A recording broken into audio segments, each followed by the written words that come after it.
Hello viewers, thank you for joining me. I can tell you right now that this is going to be one of those reviews where I spoil everything. Not even necessarily because I loved or hated Jyu-Oh-Sei, but because there are a lot of different parts to this story and I want to discuss everything. So without further ado, our story is set more than a century into the future, where humankind has migrated to live on artificially developed planets modeled after Earth in the Balkan space system. On one of these planets, we are introduced to Thor and Rai, twins whose parents are researchers working closely with the Prime Minister to try and make Earth habitable again. Or so they believe, anyway. One day, the twins come home to find their parents murdered and are kidnapped and transported to another world. Chimera is a secret government project, a barbaric world where the plants are more deadly than the people, which is saying something because this world has become a dumping ground for people who've committed serious criminal offenses. There are 4 rings, sectors of their society basically, each ruled by a top and their second and third in command. There is only one way out of Chimera, to defeat all 4 tops and earn the title of the Beast King, after which they will be pardoned for their crime and welcomed back into regular society. So you can see the basic outline of our story, but it's a little more complicated than that. I feel like I'm putting my closing statements at the beginning, but Jyu-Oh-Sei had a lot of really interesting ideas, and even set up most of those ideas well, but sooner or later they all fall apart. Thor and Rai themselves are a good example. They're identical, but no one should have any trouble telling them apart. They have very different personalities, and it's immediately apparent that Rai relies on his brother for everything. Thor is clearly the tougher of the two, and it briefly creates a rift between them when Rai isn't quick to adapt to this world. Briefly, because then Rai is dead by the end of the first episode, which was disappointing.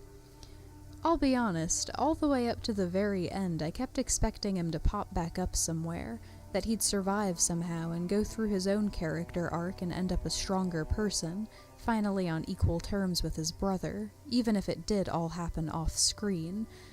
But no, Rai is dead and now exists as just another thing to motivate Thor. I don't mean to spend too much time on the lost potential here, because it is just the first episode, but it was disappointing. Thor was already the more put-together, level-headed brother. There was a lot more potential for growth for a story with Rai at the helm. Maybe it would have been a little cliché, but I kind of expected it to be the other way around. Thor dying in his effort to protect Rai, and Rai finally learning to survive on his own because he has to now. Anyway, the conflict that kills Rai almost does end Thor as well, but he's saved by a girl named Tease, who chooses him for her future husband, something he really has no power to refuse in this world where there are so few women and hence a really low birth rate, and she gives him her full loyalty. They join one of the major rings and meet the third in command, an enigmatic man who simply goes by Third instead of his real name. He latches onto them right away, but it's pretty obvious from day one that he has his own agenda. And so we see Thor starting to get used to this world. His main priorities from the get-go are finding his way off of Chimera and maintaining his humanity in the process. I will say that was one interesting thing all the way through. Tease is not a criminal. She was born and raised on Chimera and has only ever known their culture and way of life, so a lot of the time, even when it seemed like they were on the same page, Thor and Tease tended to approach their goals very differently. Violent early deaths are so commonplace here that she doesn't really see a moral dilemma in challenging the top for his position, which involves a duel to the death. Originally, Thor is determined to find some other way to escape this planet, but then Third manipulates him into a challenge with their ring's top anyway and helps him cheat so he can survive, which also means he now has the responsibility of looking after this ring. And just when it seemed like we'd really settled into this story, we're treated to a 5-year time skip. So this might be a good time to mention that I was worried about the pacing for this show before I'd even seen a single episode. The summary I had read sounded really interesting and like it had the potential to be a really complex story. Honestly, it sounded like it was meant to be one of those big shonen shows that inevitably ends up being longer than it really has to be. And maybe that's not something to shoot for exactly, but I do think it would have been preferable to trying to cram the whole thing into 11 episodes, which they do accomplish. There is an ending that feels complete, but not without sacrificing a few things, and more than a few characters. In the 5 years that the story rushed past, Thor has become an established figure on Chimera. He's loved by his ring, respected in general, does not appear to have made any progress towards becoming the Beast King and getting off Chimera, but that's okay, because someone else is about to pave the way for him. When Thor and Rai were first sent to Chimera, they were taken in by a boy named Zagi, who was leading a ragtag group of kids who weren't accepted by any of the major rings. And in this world, anyone left out in the open like that is pretty much as good as dead, so the fact that Zagi was actually having some success with organizing them and keeping them alive is sort of impressive already. Unfortunately, I can't say it had much of an impact on me originally, because I was still getting used to the world, and then we don't see Zagi for another 5 episodes. But 5 years later, Zagi has made a name for himself. He defeated the top to One Ring and is working on taking down the others, and in the space of just 1 episode, 2 of the other tops are dead also, leaving just Thor and Zagi. In case you missed the importance of this, Third helpfully points out that this means he now only has to fight 1 battle, defeat Zagi, and the title of the Beast King will be his. But Thor still feels some loyalty to Zagi, knowing he never would have survived his first days on Chimera without him, and is having a hard time accepting how cold and ruthless he's become. Zagi is upfront about having no interest in being the Beast King himself, and encourages Thor not to take that path either. He reveals that he ended up on Chimera because he stumbled across a government secret and was banished for it. Namely, that all the bodies of the past Beast Kings are being kept and stored for some big experiment. So basically, becoming the Beast King is just a different kind of death. Instead, Zagi's goal is to reform this world, and wants Thor to be the face of his movement, given that he's already well known and widely respected. And I do have to say, I did say it all falls apart eventually, but even though Zagi may not have been a very likable character, I do think his character arc is done pretty well. He does, however, introduce one other plot point that is probably my least favorite part of this whole story, because it just feels so contrived. Zagi's second in command is a woman named Karim, who is literally more plot device than character. She is just as loyal to Zagi as Tease is to Thor, even though it's very obvious that he sees her as a tool. To Zagi, Karim's value is entirely dependent on how useful she can be to him and his goals, a fact that she seems to accept with only minimal angst. And up to this point, she still could have been redeemed.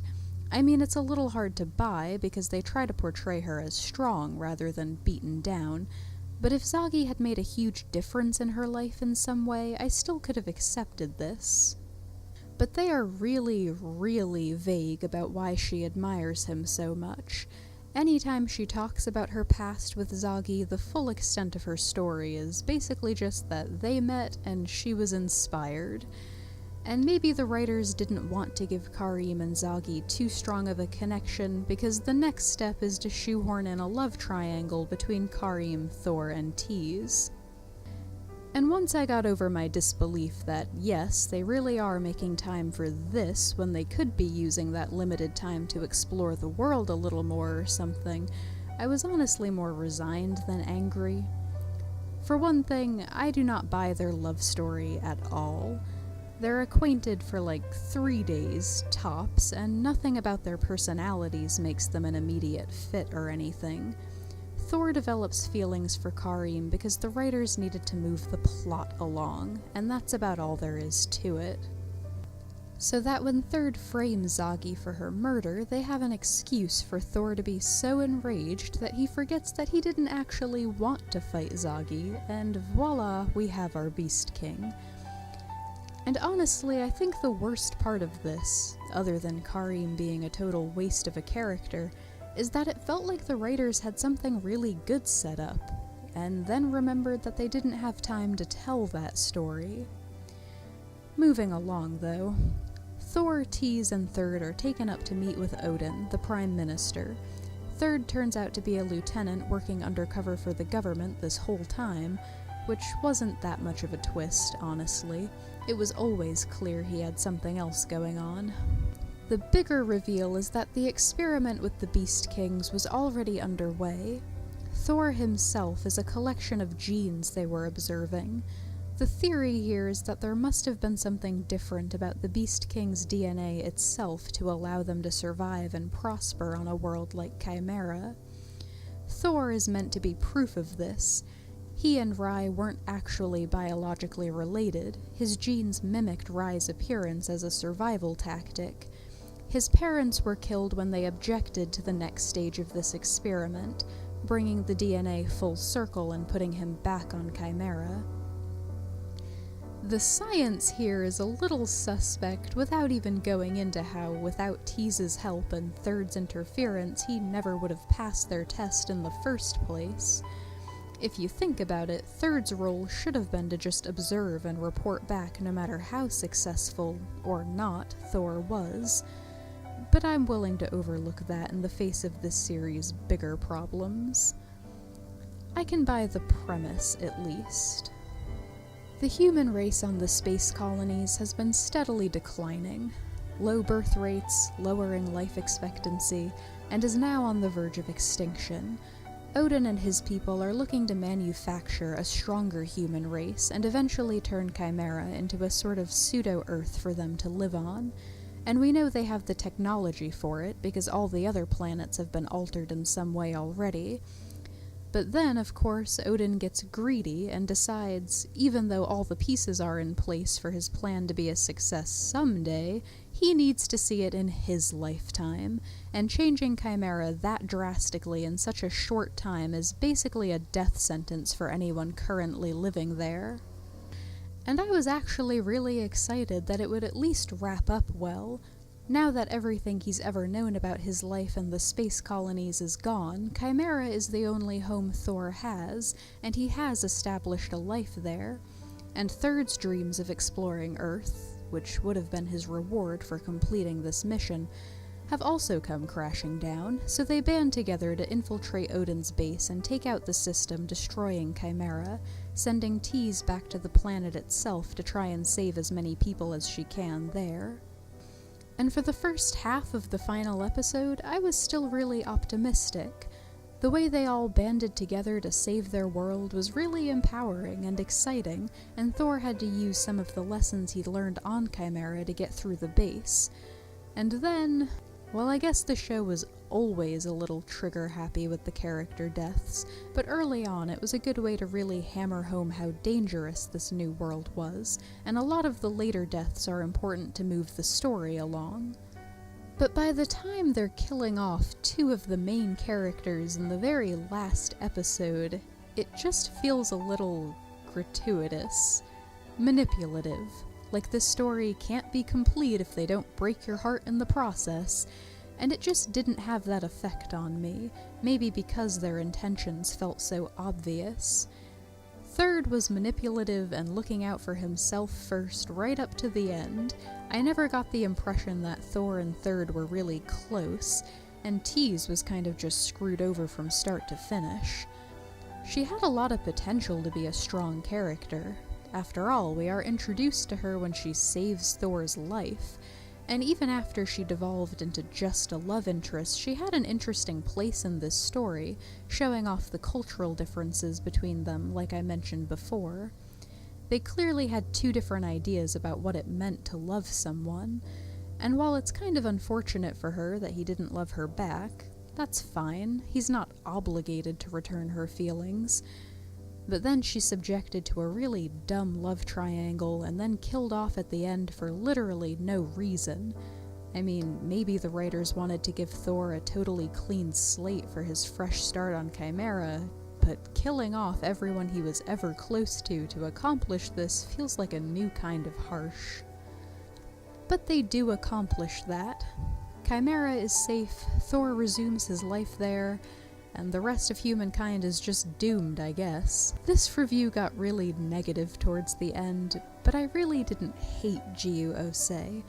I did think it had a lot of really good ideas and not enough time to explore them. It does, at least, feel like a complete story, and I could see someone else falling in love with it.